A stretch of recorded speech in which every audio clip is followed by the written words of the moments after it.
Good morning. Shanti Kunj online classes में आपका स्वागत है। बच्चों, हमारा चैप्टर नंबर 1 और 2 कंप्लीट हो चुका है। आई होप आपने नोट्स बना लिए होंगे। जैसे मैंने बोला था, कॉपियाँ आप स्कूल में जमा कर दीजिए, मैं चेक कर दूंगी।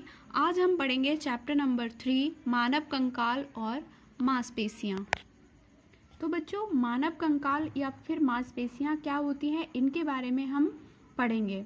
मानव द्वारा निर्मित किसी भी आधुनिक मशीन की अपेक्षा मानव शरीर एक अधिक आश्चर्यजनक मशीन है। यानी मानव बहुत सारी मशीनें बनाता है, उस सब के अलावा इंसान का जो खुद का शरीर होता है वो भी एक मशीन है, और वो बड़ी ही अमेजिंग मशीन है। ये एक साथ अनेक कार्य करता है। मशीन की भांति हमारा शरीर भी बहुत से भागों जैसे कि मस्तिष्क, हृदय, फेफड़े आदि से बना होता है। जैसे मशीन में बहुत सारे पुर्जे होते हैं, वैसे इंसान के भी बहुत सारे भाग होते हैं। प्रत्येक भाग अपना एक विशेष कार्य करता है। इन भागों को अवयव यानी अंग कहते हैं।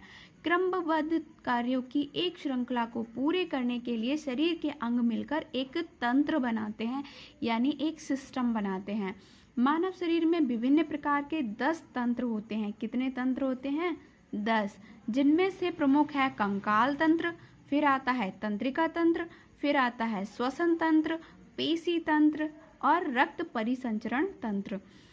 शरीर का प्रत्येक तंत्र अन्य तंत्रों के साथ मिलकर अपने कार्य को संपन्न करता है, यानी पूरा करता है। इस प्रकार प्रत्येक तंत्र दूसरे तंत्र पर निर्भर रहते हैं। हड्डियों की कोशिकाओं का यहाँ एक चित्र दिखाया गया है। देखिए बच्चों, हड्डियाँ किस तरह से फैली हुई होती हैं। तो आइए हम सबसे पहले पढ़ते हैं कंकाल तंत्र। हमारे शरीर के हड्डियों के ढांचे को कंकाल तंत्र कहते हैं, यानी हड्डियों से बना हुआ जो ढांचा होता है उसे हम क्या बोलते हैं? कंकाल तंत्र। तो ये है एक कंकाल, जो कि एक मानव का कंकाल तंत्र है। इसमें पूरी हड्डियां और उनसे बने हुए सारे अंगों को दर्शाया गया है। चलिए पढ़ते हैं इसके बारे में। ये शरीर को सहारा देता है। ढांचा क्यों होता है? क्योंकि ये शरीर को सहारा देता है। कोमल अंग जैसे कि हमारा दिमाग, हमारा हृदय और जो भी हमारी ज्ञानेंद्रियां होती हैं यानी सेंसिंग ऑर्गन होती हैं, उन सब की ये सुरक्षा करता है।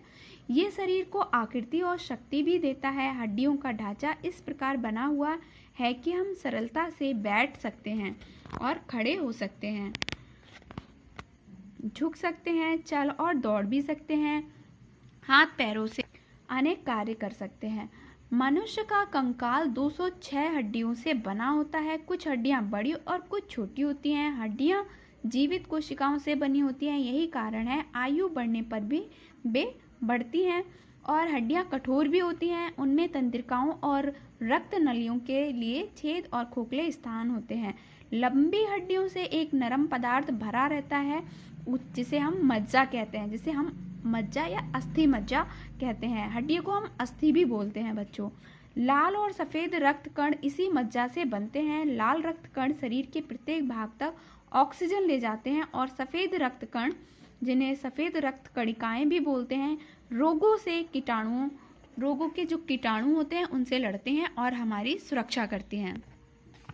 कंकाल तंत्र के भाग। अब कंकाल तंत्र और उसके भाग के बारे में पढ़ते हैं। सबसे पहले है खोपड़ी। खोपड़ी कुछ इस तरह से दिखाई देती है। खोपड़ी कंकाल का सबसे ऊपरी भाग होता है, और खोपड़ी शरीर के सबसे नाजुक व महत्वपूर्ण अंग की सुरक्षा करता है, जिसे हम मस्तिष्क यानी दिमाग कहते हैं।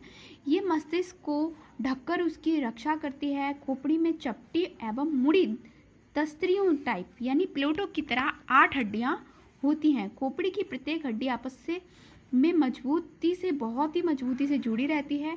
14 हड्डियां चेहरे को सहारा देती हैं, यानी चेहरे को सहारा देने के लिए कितनी हड्डियां होती हैं? 14 हड्डियां होती हैं। मनुष्य एवं कुछ अन्य जंतुओं में 2 जबड़े होते हैं। ऊपर का जबड़ा खोपड़ी एक भाग है।